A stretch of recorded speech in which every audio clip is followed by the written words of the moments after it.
جیسا کہ آپ جانتے ہیں کہ حضور غوث پاک رضی اللہ تعالی عنہ جو ہیں یہ پیدا ہوتے ہی ولی بن کر دنیا میں تشریف لائے. ایسا نہیں ہے کہ دنیا میں آنے کے بعد آپ نے مجاہدات کیے ہوں, آپ نے ریاستیں کی ہوں, آپ نے اپنی عبادتوں کے بلبوتے,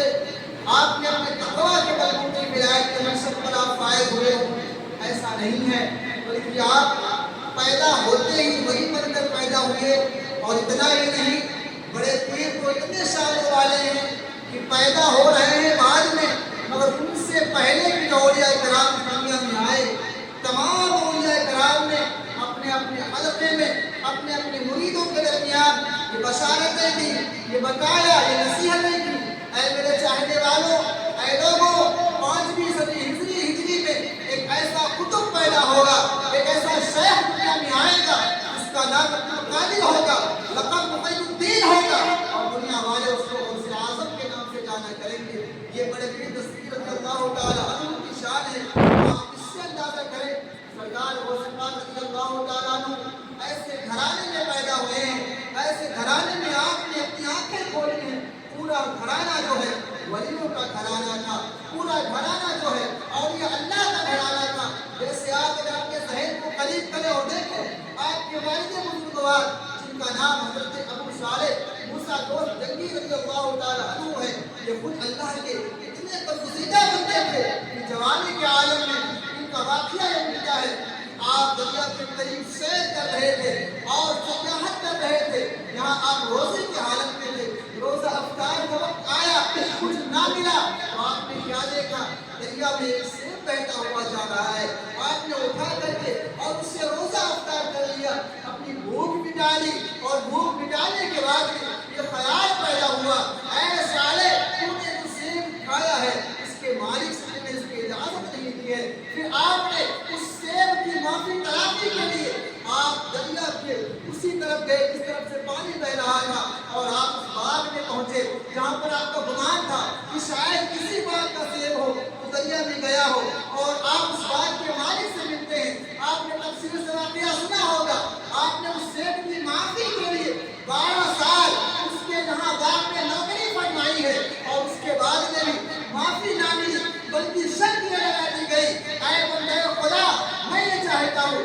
میری ایک بیٹی ہے جو پیر سے لنگڑی ہے, جو ہاتھ سے اپاہج ہے, جو ہاتھ سے لونی ہے, جو آنکھوں سے اندھی ہے, جو کان سے بہری ہے, اگر تو اس سے شادی پر راضی ہو جائے, اگر تو اس سے شادی کر لیتا ہے تو میں تجھے معاف کر دوں گا. بتائیے کتنی بڑی بات ہے جب والد کے تقوی کا یہ عالم کہ 12 سال صرف ایک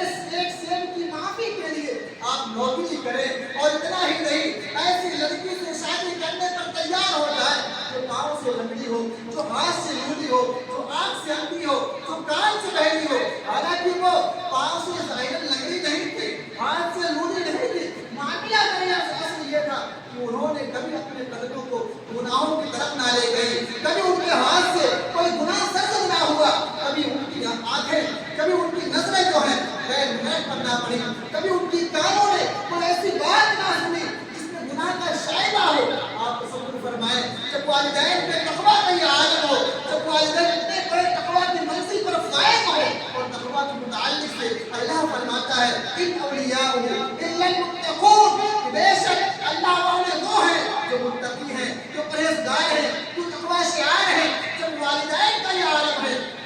تو آپ اندازہ کریں شہزادے کا عالم کیا ہوگا. حضرت شیخ عبدالقادر جیلانی رضی اللہ تعالیٰ عنہ کے والد بزرگوار اتنے بڑے اللہ والے, اتنے بڑے اللہ کے برگزیدہ بندے, اتنے بڑے اللہ کے ولی, اور آپ کی جو والدہ تھی وہ بھی اپنے وقت کی کم نہیں تھی بلکہ آپ اپنے وقت کی بہت بڑی ولیہ تھی, جن کا نام ام الخیر حضرت فاطمہ رضی اللہ تعالیٰ عنہ ہے. آپ کے نانا جو ہے وہ بھی اپنے وقت کے ولی کامل حضرت عبداللہ سومعی رحمۃ اللہ تعالیٰ علیہ, آپ کی پھوپھی جو ہے وہ بھی ولیہ تھی, حضرت عائشہ رضی اللہ تعالیٰ عنہ. اس طریقے سے آپ کے جو بھائی, آپ کے جو بیٹے, آپ کا پورا گھرانہ جو ہے ولیوں کا گھرانہ تھا, اولیاء اللہ کا گھرانہ تھا. اتنے باکرامت گھرانے میں, اتنے بافیض گھرانے میں, اتنے بابرکت گھرانے میں سرکار غوث پاک رضی اللہ تعالیٰ عنہ تشریف لا رہے ہیں. اور اتنا ہی نہیں, اگر آپ کے سلسلہ نسب کو آپ دیکھنا چاہیں تو نسبی اعتبار سے بھی آپ اتنے افضل ہیں، اتنے کامل ہیں، اتنے معتبر ہیں کہ اندازہ لگائیں والد بزرگوار کی طرف سے آپ کا سلسلہ نسب جو پہنچتا ہے وہ حضرت امام حسن رضی اللہ تعالی عنہ تک پہنچتا ہے، اور والدہ کی طرف سے جو آپ کا سلسلہ نسب پہنچتا ہے وہ حضرت امام حسین رضی اللہ تعالی عنہ تک پہنچتا ہے۔ آپ اندازہ کریں سرکار غوث پاک رضی اللہ تعالی عنہ والد کی طرف سے حضرت امام حسن تک، والدہ کی طرف سے حضرت امام حسین تک۔ آپ تصور کریں، صحیح کریں، قریب کریں، آقا کریم صلی اللہ تعالی علیہ وسلم کے فیض سے، آقا کریم صلی اللہ تعالی علیہ وسلم نے جو جود و سخا اور کرم اور فیض اور کمال جو آپ نے اپنی شہزادی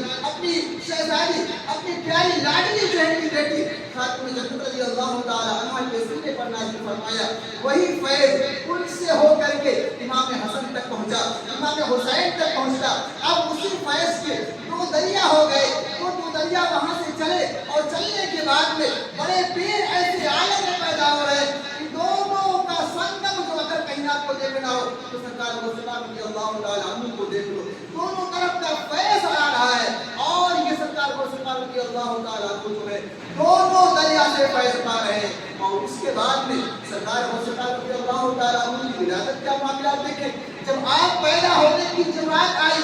اس رات آپ کے والد بزرگوار حضرت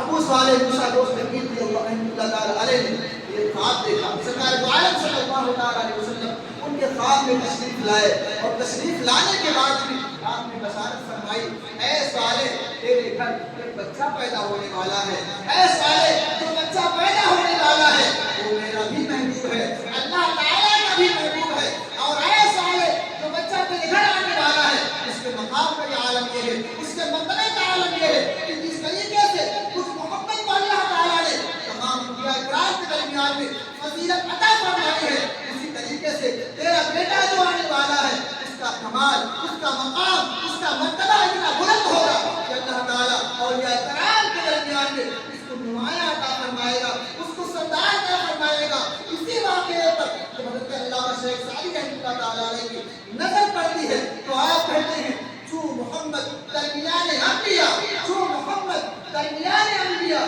غوث اعظم درمیان اولیاء، جس طریقے سے سرکار دو عالم صلی اللہ تعالی علیہ وسلم کا مقام اور مرتبہ انبیاء کرام کے درمیان ہے، اسی طریقے سے بڑے پیر کا مقام اور مرتبہ جو ہے اولیاء کرام کے درمیان ہے، چاہے وہ پہلے کے ولی ہوں، چاہے وہ بعد کے ولی ہوں، چاہے آنے والے قیامت تک حضرت آدم سے لے کر کے اور